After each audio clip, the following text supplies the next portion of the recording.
je disais donc que nous sommes au sein d'un regroupement et ce regroupement est structuré, il est organisé, il fonctionne sur base d'un ensemble de règles et ce regroupement se retrouve au sein de la grande famille FCC. Et évidemment que l'FCC aura la primature et il aura le gros des ministres. Si au niveau du FCC, un quota est donné à l'ATIC et si au niveau de l'ATIC, il est décidé que ce soit ma personne qui représente les regroupements dans cette formation, évidemment que j'y serai. Évidemment que je vais pouvoir y être, mais il n'y a pas que être dans le gouvernement. Il y a plusieurs possibilités de servir le pays. On peut servir le pays à des échelons différents. Et on est disposé à servir les pays à n'importe quel niveau. La population d'Elikassi attend une réponse venant de vous sur votre avenir politique. Mon avenir politique, très intéressant. Je reste un acteur politique. Je me bats au niveau... Nous avons un regroupement, nous avons un parti politique, une émanation de l'Elikassi. Nous avons un regroupement qui est suffisamment implanté à l'Elikassi dans plusieurs provinces au niveau national.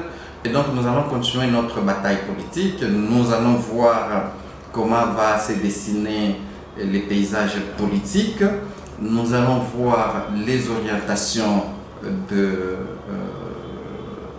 du nouveau pouvoir. Nous allons voir si effectivement les nouvelles assemblées, que ce soit nationales ou provinciales, nous allons voir ce qu'elles vont faire.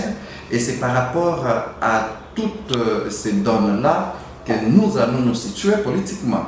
Mais nous restons acteurs politiques et nous sommes sur la scène politique pour toujours. C'est une carrière qu'on a choisie, c'est une voie qu'on a choisie de servir le peuple en tant qu'acteur politique. En tant que député national et ministre au niveau de la République démocratique du Congo, vous avez servi de la meilleure façon la ville d'Elikassi parce qu'aujourd'hui, personne ne peut nous contredire de dire que vous avez été parmi les élus d'Elikassi qui ont imposé ou qui ont fait plus de réalisations au profit de la ville d'Elikassi dans les secteurs sociaux, beaucoup plus parce qu'il y a une institution universitaire que vous avez créée au niveau de la ville d'Elikassi, un centre médical et tant de réalisations. Qu'est-ce qui s'est passé pour que vous ne puissiez plus être réélu dans la ville d'Elikassi? Vous savez que dans la ville d'Elikassi, enfin, les élections impliquent plusieurs facteurs. Et toute analyse faite, nous avons compris que la machine à voter a été un préjudice pour nous qui avions des électeurs essentiellement analphabètes. On a vu beaucoup de nos électeurs et électrices s'abstenir d'affronter la machine à voter tout simplement parce que c'était effrayant pour eux et ils se sont abstenus. D'autre part, ceux-là qui sont partis ne maîtrisaient pas cette technologie correctement. Ils se sont lancés chaque fois ils s'ébutaient à la manipulation et donc ils se sont lancés à l'aléatoire. Ils votaient de façon hasardeuse. Évidemment, il y a aussi une part de responsabilité pour ce qui nous concerne. Peut-être dans les stratégies, nous n'avons pas été suffisamment à la hauteur. Il y a aussi la part au fait des compétiteurs, c'est tout à fait normal. Les compétiteurs ont leur part en tant que compétiteurs, certains ont travaillé plus que nous.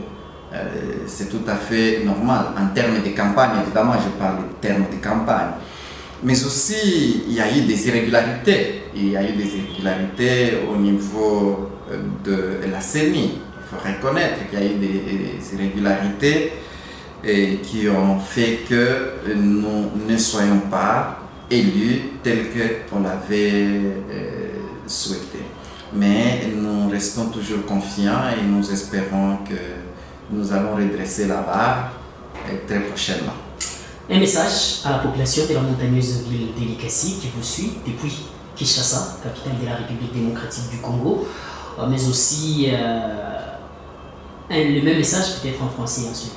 Oui, je commence par le français. Nous sommes en train de définir des actions politiques à mener.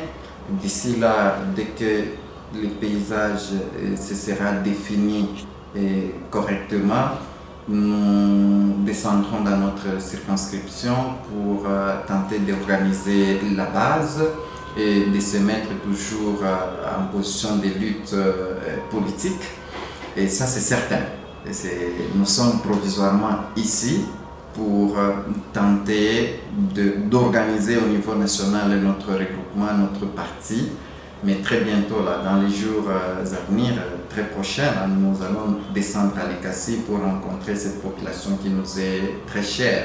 Une fois encore, je ne manquerai pas à lui dire merci pour la confiance qu'elle m'a toujours prêtée, quels que soient les résultats, quelle que soit sa part de responsabilité dans ce qui est arrivé. Je reste confiant et j'espère toujours que nous avons un mariage pour une longue vie. Et ça, c'est une évidence. Je dirais en Swahili, la population yote ya Likasi d'abord asante kwa accompagnement et kwa soutien yake. C'est vrai que ma élection ilifanyika, mnamo ilifanyika, mais haiwezi décourager les acteurs politiques. Un acteur politique nigérien anachancelaka, mais ashambukake, il doit toujours continuer à batailler. Ni mwile logique tuko.